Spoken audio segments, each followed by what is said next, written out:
Hello students, class 11th physics का chapter second चल रहा था। उसका जो थ्योरेटिकल पार्ट है वो हम फिनिश कर चुके हैं। चैप्टर्स जो नेम था वो था मात्रक एवं मापन। देखिए, अब इन वीडियोस में चैप्टर सेकंड के न्यूमेरिकल्स को डिस्कस कर रहे हैं हम। तो आज हम बहुत ही इंपॉर्टेंट न्यूमेरिकल्स डिस्कस कर रहे हैं। किस टॉपिक से संबंधित न्यूमेरिकल्स है? बोर्ड पे लिखा हुआ है, त्रुटि से संबंधित सांख्यिक प्रश्न। एरर्स वाले न्यूमेरिकल्स आज हम कर रहे हैं। Very important topic. Basic concept समझने के लिए ये वीडियो बहुत ही इंपॉर्टेंट है। इसका जो थ्योरेटिकल पार्ट था वो हम कर चुके हैं। तो हमने जाना था योगफल में त्रुटि, वैकलन में त्रुटि, भागफल में त्रुटि, गुणनफल में त्रुटि, घात के रूप में त्रुटि। तो ये सब हम सांख्यिक प्रश्न लेते हुए आज न्यूमेरिकल्स कर रहे हैं। तो फर्स्ट जो न्यूमेरिकल लिया जा रहा है वो क्या है? हमें क्वेश्चन दिया हुआ है कि दो वस्तुओं का ताप किसी तापमापी के द्वारा मापा गया है और हमें तापांतर में त्रुटि ज्ञात करनी है। तो देखिए, क्वेश्चन में बोल रहा हूं कि दो वस्तुओं का जो ताप है, ये T1 और ये T2, इसका ताप है 50। इसको हम थोड़ा इधर लिख लें लेफ्ट साइड में। वस्तु A और ये वस्तु B।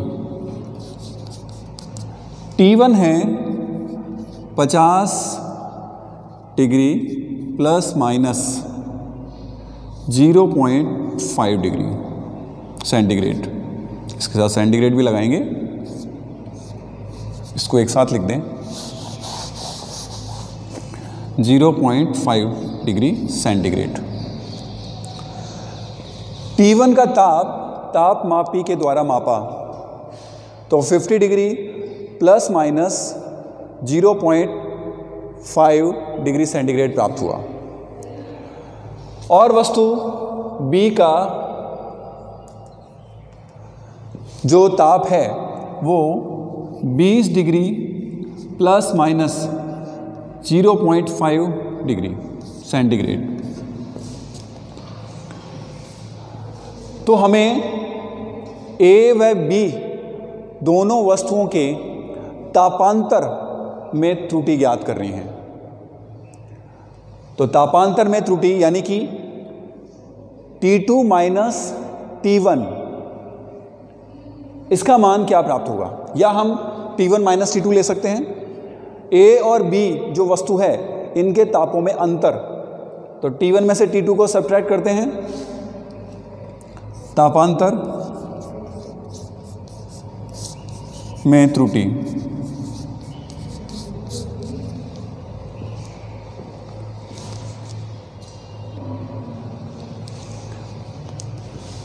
क्वेश्चन क्लियर है? किसी तापमापी द्वारा दो वस्तुओं के हमने ताप मापे। वस्तु A का ताप 50 degree plus minus 0.5 degree centigrade और वस्तु B का जो ताप है 20 degree plus minus 0.5 degree centigrade. Centigrade में मापा गया टेम्परेचर को। यहाँ पर हमें पूछा गया है तापांतर में त्रुटि क्या होगी। तो ये कौन सा एग्जाम्पल हुआ? वैकलन में त्रुटि। कौन सी त्रुटि है? वैकलन में त्रुटि। तो यहां देखिए, वैकलन में त्रुटि आपने पढ़ी थी, y बराबर a प्लस बी है। तो डेल्टा y जो था वो delta a plus delta b प्राप्त हुआ था। अगर y एक भौतिक राशि है जो इन दोनों का योग हो, या यहां अगर माइनस है तो भी त्रुटि में हम प्लस लेते हैं। त्रुटियों का योग होता है। इंपॉर्टेंट पॉइंट, अगर यहाँ माइनस है, अभी ये क्लियर होगा, अगर इन दोनों भौतिक राशियों के मध्य माइनस का चिन्ह है तो त्रुटियां प्लस में लिखी जाएगी, दोनों का योग होगा। ये इंपॉर्टेंट पॉइंट है। तो ये तो योगफल व वैकलन में त्रुटि किस प्रकार से संयोजित होती है। तो देखिए इसको हम अप्लाई करते हैं यहाँ पर। T1 minus T2, T1 minus T2, ये मान लीजिए डेल्टा T है।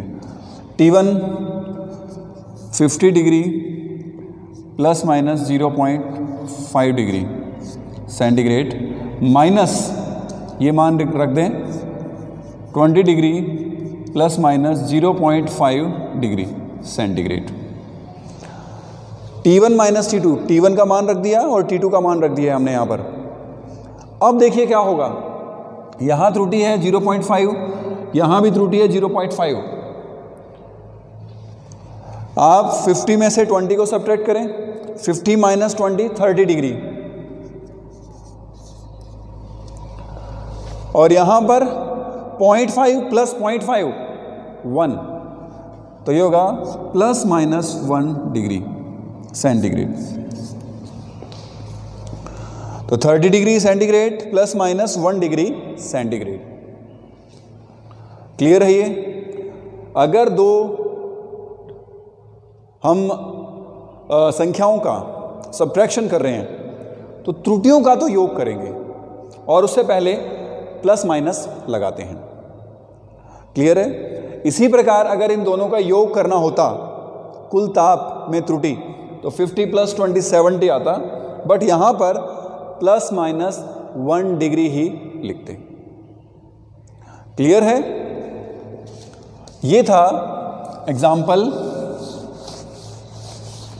वैकलन और योगफल में त्रुटि का। तो ऑलवेज आप ध्यान रखेंगे, यहां पर हमने केवल त्रुटि ली है, प्रतिशत त्रुटि नहीं ली, ना ही आपेक्षिक त्रुटि ली है। योगफल और वैकलन में जो साधारण त्रुटि लिखी गई है जिस प्रकार से, वो त्रुटि ही हम लिखते हैं। करेक्ट? सीधा त्रुटियों का योग करते हैं। यहां तक क्लियर है? तो ये था वैकलन या योगफल में त्रुटि से संबंधित एक एग्जाम्पल। अब हम ले रहे हैं भागफल से संबंधित या गुणनफल से संबंधित। गुणनफल और भागफल से संबंधित एग्जाम्पल हम यहां डिस्कस कर रहे हैं। देखिए क्वेश्चन दिया गया है, R बराबर होता है V अपॉन I, प्रतिरोध का मान होता है R बराबर V अपॉन I। क्लियर है? ये क्वेश्चन आप स्क्रीन पर रीड कीजिए, जो क्वेश्चन है उसको रीड कीजिए। प्रतिरोध R बराबर V अपॉन I, तो बोर्ड पर डाटा लिख दिया गया है। R बराबर V अपॉन I, V बराबर 100 प्लस माइनस 5 वोल्ट, और विद्युत धारा का मान दिया गया है 10 प्लस माइनस 0.2 एम्पियर। हमें प्रतिरोध के मान में प्रतिशत त्रुटि का मान ज्ञात करना है। अब आप देखेंगे V में I का भाग दिया जा रहा है, V में हम I का भाग दे रहे हैं, तो ये किस प्रकार का एग्जाम्पल हुआ? भागफल में त्रुटि का। ये एग्जाम्पल है भागफल में त्रुटि। अब हमें क्या करना है, यहां पर प्रतिशत त्रुटि लेनी होगी। V में प्रतिशत त्रुटि और I में प्रतिशत त्रुटि कितनी है, यानी ये मान इसका कितना प्रतिशत है, ये मान इसका कितना प्रतिशत है। तो आप देखेंगे 5 जो है वो 100 का 5% है, और ये कितना परसेंट है? 2%। इसका परसेंटेज 0.2 डिवाइड बाई 10 इंटू 100 करेंगे। देखिए किस प्रकार से V में प्रतिशत त्रुटि कितनी है? 5/100 गुणा 100, ये हो गया 5%, 5%। अब I में प्रतिशत त्रुटि 0.2 अपॉन 10 गुणा 100, 2%। क्लियर है? ये 10, 100 से 100 2, तो इसका मान प्राप्त हुआ 2%। भागफल में जब भी त्रुटि हम लेते हैं तो प्रतिशत त्रुटियों का योग कर देते हैं। जब V में I का भाग दिया जाएगा तो यहां पर V में प्रतिशत त्रुटि और I में प्रतिशत त्रुटि, इन दोनों का योग होता है। प्रतिशत त्रुटि का योग होता है, न कि इन त्रुटियों का। त्रुटि का जो मान है उसका योग नहीं होता, प्रतिशत का योग होता है। तो यहां हम 5.2 नहीं लिखेंगे, ये 5% प्लस 2% 7%। तो V में I का भाग देने के पश्चात जो मान लिखा जाएगा प्लस माइनस, वो 7% लिखा जाएगा। तो R के मान में त्रुटि देखिए कितनी है, मुख्य मान है 100, ये 10, तो 100/10 V/I से 10 ओम। तो देखिए R में प्रतिशत त्रुटि 100/10 ओम प्लस माइनस इन दोनों का योग 5 + 2%। तो ये मान कितना हुआ, 10 ओम प्लस माइनस 7%। यहां ओम नहीं लगाएंगे क्योंकि ये 100 का, ये 10 का 7% है। 10 का 7% निकालकर जो मान अगर आप यहां लिखें उसके साथ आप ओम लगा सकते हैं, लेकिन ये 10 ओम का प्लस माइनस 7% है, ये आप ध्यान रखेंगे। प्रतिशत के साथ मात्रक नहीं लगाना है। तो टॉपिक आप याद कीजिए, जब भागफल में त्रुटि A/B करते हुए हमने मान निकाला था, तब आपेक्षिक त्रुटियों का योग किया था। तो यहां पर जो प्रतिशत त्रुटि है उसका क्या होगा, योग होगा। ये आपको याद रखना है। यहां पर आपेक्षिक त्रुटियों का योग होता है। जैसा अभी यहां प्रतिशत में पूछा है तो हम लास्ट में प्रतिशत का ऐड कर देते हैं।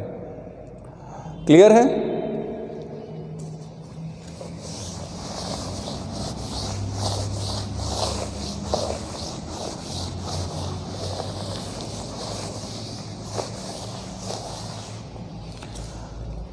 अब हम एक एग्जाम्पल लेते हैं प्रतिरोध का। स्क्रीन पर आप क्वेश्चन रीड कीजिए।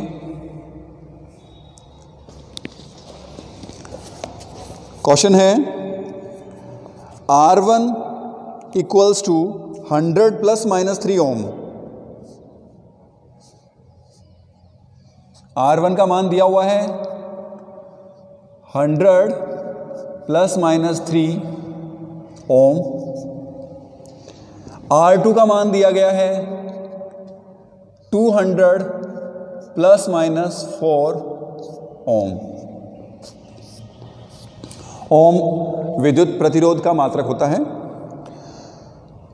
अब इस प्रतिरोधकों को, इन दोनों प्रतिरोधकों को A श्रेणी क्रम में और B समांतर क्रम यानी पार्श्व क्रम में संयोजित किया गया है। श्रेणी क्रम संयोजन व समांतर क्रम संयोजन यानी पार्श्व क्रम संयोजन में तुल्य प्रतिरोध ज्ञात कीजिए। हमें तुल्य प्रतिरोध ज्ञात करना है और साथ में श्रेणी क्रम संयोजन और पार्श्व क्रम संयोजन के लिए त्रुटि का मान ज्ञात करना है। क्वेश्चन आप रीड कीजिए। क्लियर है? यस। बोर्ड पे देखिए। अब R1 = 100 ± 3 ओम, R2 = 200 ± 4 ओम। श्रेणीक्रम संयोजन क्या होता है? जब प्रतिरोध, एक प्रतिरोध के साथ में दूसरा प्रतिरोध हम जोड़ दें, पहले प्रतिरोध का दूसरा सिरा, जैसे ये R1 है तो ये R2 होगा। ये त्रुटि है, इसका मान 100 ओम और इसका मान 200 ओम दिया गया है। तो कुल प्रतिरोध का मान कितना होता है? इन दोनों का योग, इन दोनों को योग करेंगे। ये R1 ये R2 श्रेणी क्रम संयोजन के लिए, श्रेणी क्रम संयोजन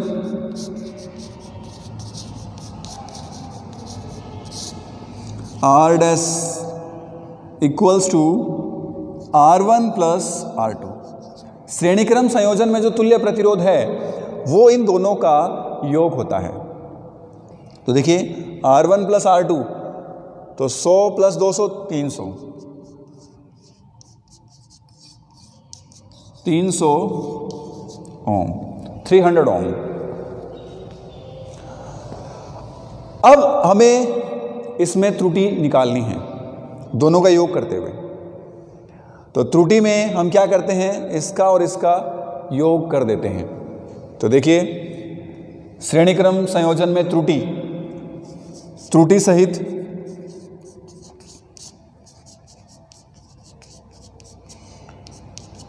तो 300 प्लस माइनस 3 और 4 7 प्लस माइनस 7। आपको बताया था योगफल या व्याकलन में त्रुटियों को सीधा ही जोड़ देते हैं, जैसा कि यहां दिया होता है। करेक्ट। अब हम समांतर क्रम संयोजन के लिए त्रुटि का मान ज्ञात करते हैं। देखिए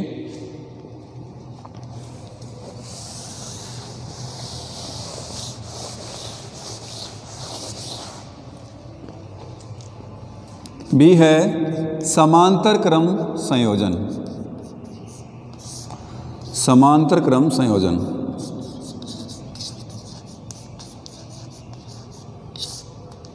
समांतर क्रम संयोजन इस प्रकार का संयोजन होता है।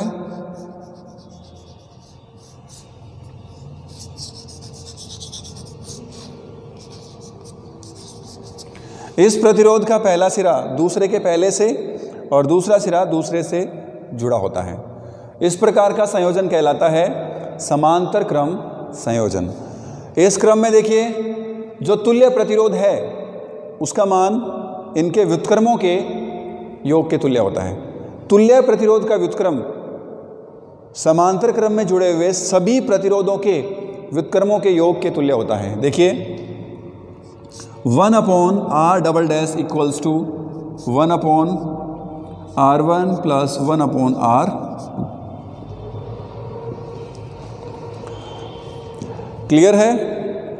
यहां देखिए इसका मान हम ज्ञात कर सकते हैं इनकी सहायता से। पहले तो हम r डबल डैश का मान ज्ञात कर लें। r डबल डैश का मान यहां पर 100 लेंगे और 200 लेंगे, फिर त्रुटि की गणना करेंगे। इट्स वेरी इंपॉर्टेंट क्वेश्चन, ध्यान से देखिए इसको।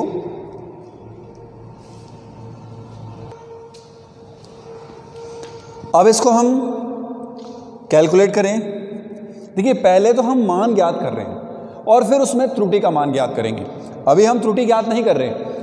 पार्श्व क्रम या समांतर क्रम संयोजन का जो तुल्य प्रतिरोध है केवल उसका मान ज्ञात कर रहे हैं। इसमें त्रुटि इसके पश्चात निकालेंगे। तो देखिए 1/r1 ये r1 है, ये r2, तो ये मान 1/100 प्लस 1/200। एलसीएम लें।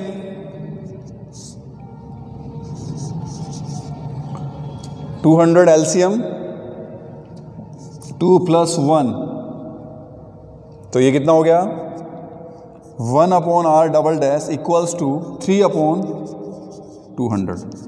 हमें r डबल डैश का मान ज्ञात करना है। r डबल डैश का मान 200/3 हो जाएगा। 200 में 3 का भाग देंगे, रिवर्स हो जाएगा ये, और इसका मान प्राप्त होता है 66.7 ओम। क्लियर है। अगर हम इसमें भाग देंगे तो ये 66.7 ओम प्राप्त होता है। क्लियर है। हमने क्या प्राप्त किया यहां पर, समांतर क्रम संयोजन का तुल्य प्रतिरोध, पार्श्व क्रम संयोजन का तुल्य प्रतिरोध ज्ञात कर लिया। अभी इसमें त्रुटि हमने ज्ञात नहीं की है। त्रुटि ज्ञात करने का जो तरीका है वो क्या है, देखिए इसमें हमें एक हिंट दी गई है। आपने क्वेश्चन में देखा था कि इस सूत्र का उपयोग करते हुए त्रुटि निकालें, तो उस सूत्र का हम उपयोग करेंगे। यहां हम क्या करते हैं, delta r double dash upon r double dash square equals to delta R 1 upon R1 square plus delta R2 upon R2 square. ये सूत्र हमें काम में लेना है। ये क्वेश्चन में ऑलरेडी दिया हुआ है, लेकिन अगर दिया हुआ नहीं है तो आगे हम पढ़ेंगे अवकलन। अवकलन विधि से इसको हम ज्ञात कर सकते हैं। इसका अवकलन करें तो ये 1/r डबल डैश स्क्वायर आता है और r के लिए डेल्टा r डबल डैश, इसके लिए सेम वही सूत्र। तो एक तरह से ये डिफ्रेंशिएट किया है, यहाँ पर डिफ्रेंशिएशन किया है। तो ये हम आगे के चैप्टर्स में इसको समझ जाएंगे, बट अभी आपको क्या है, क्वेश्चन में ये दिया गया है, गिवन है ये फॉर्मूला। तो डोंट वरी अबाउट दिस, इसका यूज करेंगे। हमें क्या निकालना है, r डबल डैश में त्रुटि, r डबल डैश में त्रुटि का मान हमें ज्ञात करना है। तो देखिए R1 में त्रुटि पता है, R2 में त्रुटि पता है, R1 का मान पता है, R2 का मान पता है, R डबल डैश का मान हमने ज्ञात कर लिया। तो देखिए डेल्टा R डबल डैश गुणा कर देंगे delta R1 R double dash square upon R1 square plus delta R2, इसको इधर लेके जाएंगे R डबल डैश को, तो R double dash square upon R2 square. इसका हमने रीअरेंजमेंट कर दिया, दोनों पक्षों को R डबल डैश स्क्वायर से गुणा कर दिया, तो ये मान प्राप्त हुआ। करेक्ट। ये मान हम 3 रखेंगे, ये मान 4 रखेंगे। R डबल डैश का मान 66.7 ओम अभी हमने निकाला ही है, तो ये पुट करते हुए इसको हल करते हैं।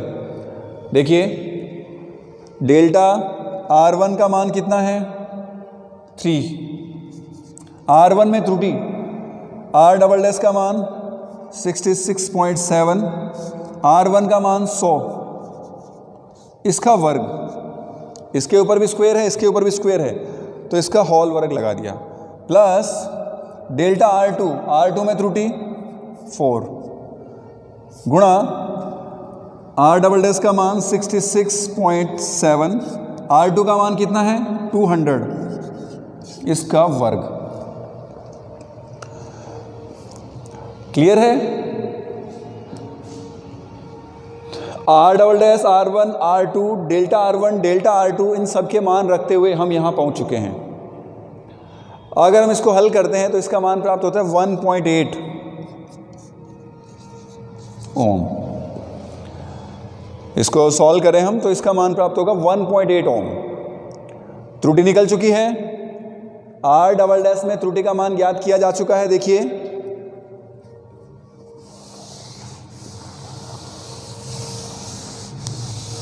अब आप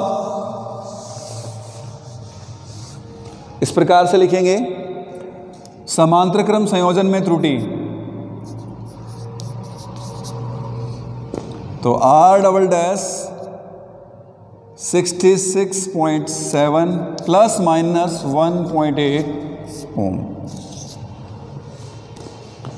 R डबल डैश में त्रुटि का मान, ये तो मुख्य मान हो गया और ये त्रुटि सहित हो गया, तो 66.7 प्लस माइनस 1.8 ओम यहाँ हमने प्राप्त कर लिया है।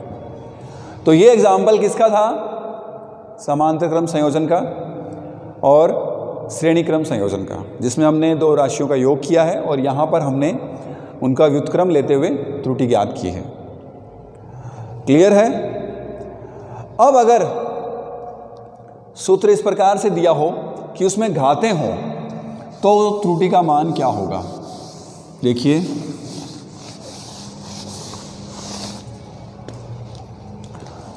यदि दिया हुआ है हमें z इक्वल्स टू a की power 4 b square divided by c 3/2 d 1/2, तो इसमें आपेक्षिक त्रुटि का मान क्या होगा। z में आपेक्षिक त्रुटि, देखिए जब भी गुणनफल हो या भागफल हो वहां हम आपेक्षिक त्रुटि लेते हैं। तो अब हम डेल्टा z अपॉन z का मान ज्ञात करना चाहते हैं, तो वो कैसे लिखा जाएगा। यहाँ गुणनफल भी है और भागफल भी है। Delta Z upon Z, Z में आपेक्षिक त्रुटि, ये जो पद है किसको व्यक्त कर रहा है? जेड में आपेक्षिक त्रुटि को व्यक्त कर रहा है। तो देखिए जो घात है उसको हम गुणा कर देते हैं, +2 delta A delta B upon B plus delta C upon C और plus 1/2 delta D upon D. A B C D में आपको अगर त्रुटियां दी गई है तो और मूल मान दिए गए हैं तो इस प्रकार से लिखेंगे, और ये जो घात है वो गुणा हो जाएगी। इस घात का यहाँ पर गुणनफल होगा। 3/2 है तो 3/2 का गुणा हो जाएगा, 2 है तो 2 से, और 1/2 है तो 1/2, और सभी का योग होगा, आपेक्षिक त्रुटियों का योग होगा। गुणनफल में और भागफल में आपको बताया था आपेक्षिक त्रुटियों का योग होता है। क्लियर है? लेकिन अगर घात हो साथ में तो वहाँ घात का सीधा गुणनफल कर दिया जाता है। तो ये बहुत ही इंपॉर्टेंट कंसेप्ट है, इसको समझना चाहिए।